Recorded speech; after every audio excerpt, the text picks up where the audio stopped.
per table, simula sa table number 1. So, doon po tayo.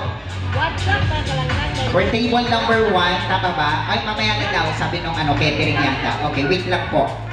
So, uling-uli tayo dahil tayo pinakauli. Call 25. Kayo, tsaka natin yung starting program. So, kasama natin yung main host. So, per table, uli tayo, 25. Yung violin natin. Okay. Kamusta ka naman? Ayan, buhay na buhay ho tayo dahil talagang inaabangan ho ng buong bayan ang mga pangyayari ito. Lahat po ng mga nagnanakihang, mga vlogger, mga bagong vlogger, at lahat ng Pilipino sa buong mundo ay inaabangan ang kaawang ito ni Mama Diwata. Yes, tama ka dyan. Dahil alam mo ba, ang mga vlogger na nandito ay isa kayo sa inspirasyon na nagtagumpay ang ating Diwata. Tama, Kaya palamaan po natin